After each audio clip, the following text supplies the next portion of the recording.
Selamat datang di channel Denny Pinontoan.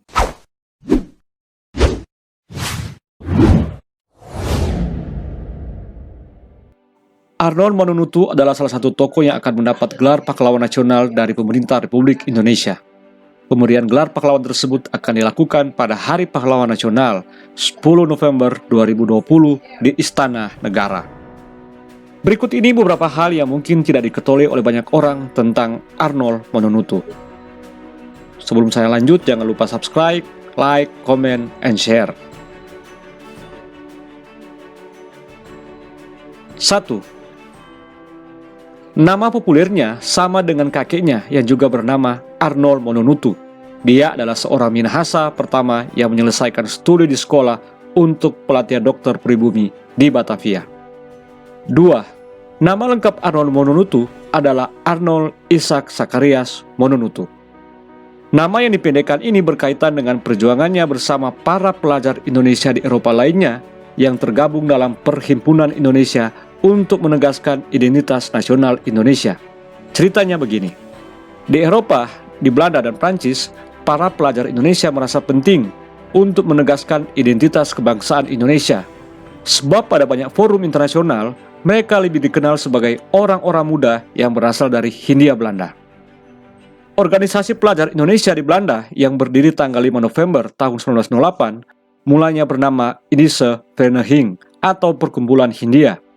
Pada tahun 1922 berubah nama menjadi Indonesische Vereniging atau Perhimpunan Indonesia. Dengan demikian, aktivis Perhimpunan Indonesia juga gencar mensosialisasikan penggunaan istilah Bumi Putra, menggantikan istilah Inlanders yang kental dengan nuansa kolonialnya. Jika nama tengah Arnold Mononutu Isaac Zacharias dihilangkan demi perjuangan itu, gelar yang mencirikan feodalisme pada teman-teman yang lain juga sepakat dihilangkan. Misalnya gelar Datu dan Raden, Mas, atau nama tambahan lainnya. Nama tokoh Perhimpunan Indonesia lainnya, Nasir Datuk Pamuncak, diubah menjadi Nasir Pamuncak saja. Begitu pula dengan Sukiman Wiryo Sandoyo, diubah menjadi Sukiman saja. 3. Arnold Mononutu adalah seorang pemuda yang dikenal fasih berbahasa Prancis dan memiliki keberanian dalam menyatakan sikap. Beberapa kali Arnold Mononutu terlibat perdebatan sengit dengan para pelajar Belanda. Di Paris, Arnold Mononutu berkuliah di Akademi Ilmu Politik dan Kemasyarakatan.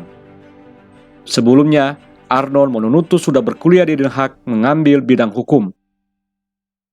Namun karena ia ditugaskan oleh pengurus Perhimpunan Indonesia untuk beraktivitas di sana, maka dia pindah ke negara itu.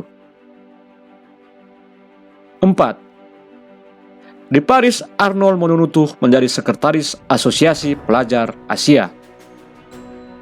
5. Peran besar Arnold Mononutu di Paris adalah memperkenalkan identitas nasional Indonesia, propaganda tentang hak kemerdekaan, dan membangun jaringan dengan para pelajar Asia lainnya yang juga mewakili bangsa-bangsanya untuk memperjuangkan kemerdekaan.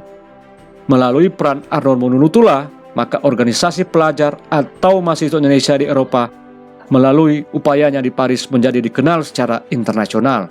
Perjuangannya ini secara politis langsung menentang propaganda-propaganda Belanda tentang Indonesia.